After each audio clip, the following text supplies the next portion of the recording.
So this update covers not just the 5 stars, but the entire top 247. That's a lot of players. So in this rankings update, Andrew, who are some prospects that stand out as players who maybe went from being relatively unknown to playing their way onto the national radar?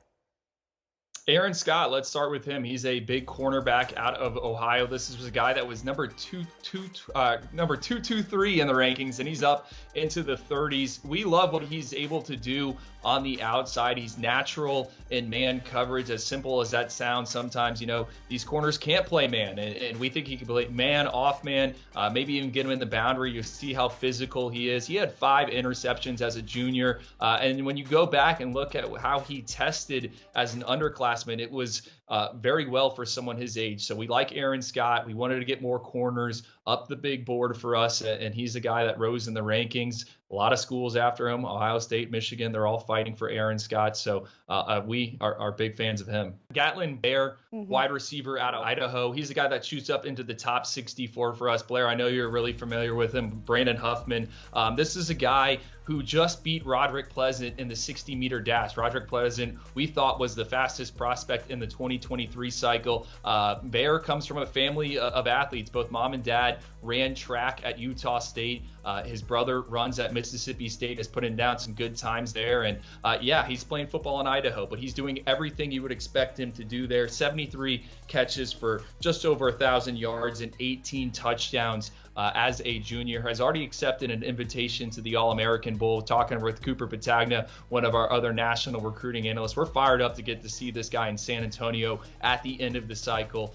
Someone that can beat you deep, really good run after catch capability. So Gatlin Bair, a name that we've moved up in there. And then one more I just want to highlight, Christian Bentacur, a tight end out of Illinois. This is a kid that's committed to Clemson. I think it's a really deep year at the tight end position. And when you start watching the film, breaking it down, he's one of my favorite tight ends out there. I think he's a natural pass catcher, monster radius. He can go up and get the football. There's a few one-handed grabs on there from his junior season. Great catch radius.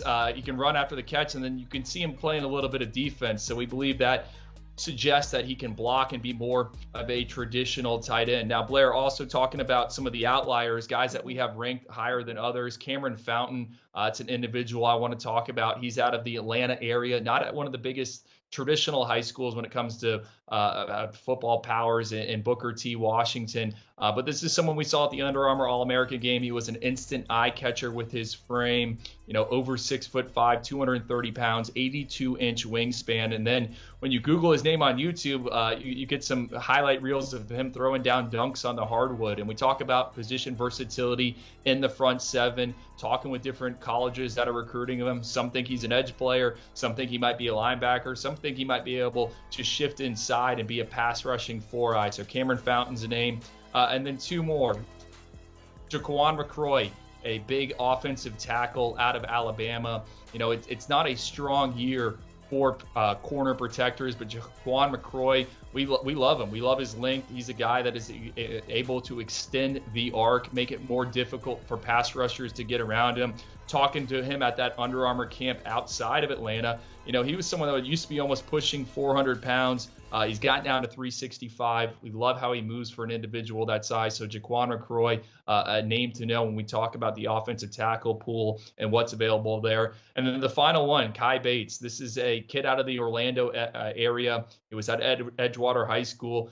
Played a ton of wide receiver, but was thrust into action as a defensive back late in his junior season. Ended up picking off 4 passes, and you're going to see it here on tape. He's just got tentacles for arms. Cornerbacks try to challenge him. He's able to swat pretty much anything that comes his way out of the area. He's also impressed on the 7-on-7 circuit. So we think his football best football still ahead of him. We're looking for corners that are over 6 foot. Saw a ton of them at the NFL scouting combine, and guys that can find the football. Cai Bates can do just that.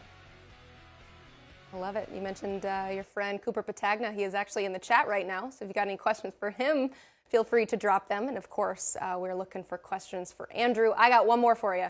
Just looking at this class overall, what positions would you say have the most top-tier talent and depth? And then on the other end of things, which ones might be considered as having a down year?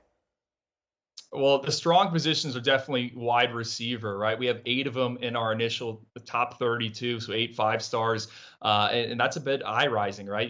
That's a high number. Look at recent NFL draft trends over the past 3 years. 17 wide receivers have gone in the first round, but you've had a bunch more go in day 2, and we felt that, hey, this group of 8 receivers, we liked them a lot. Some new faces, some familiar faces in there, but we wanted to stack them up front. So I think wide receiver, it's very deep there. Cameron Coleman's a guy.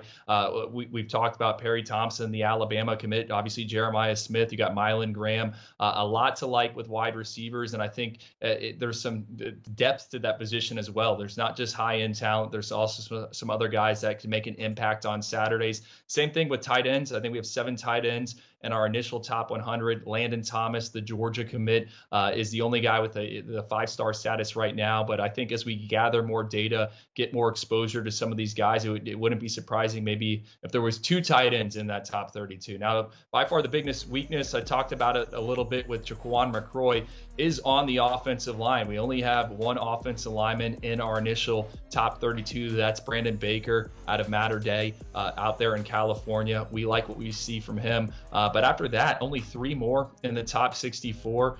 So it's a bit alarming. It seems like there's not as much high-end talent on the offensive line. I do think the silver lining, though, when we take a look at this, is past 2 cycles, so 2022, 2023, this time in March, we didn't have as many big bodies, and we actually had 2 guys rise from outside the top 247 and finish in the top 32. So we're interested to see who those individuals will be this year, where they're going to come from, those offensive linemen, but still searching for the big bodies and the guys that can protect the blind side and keep quarterbacks' jerseys clean.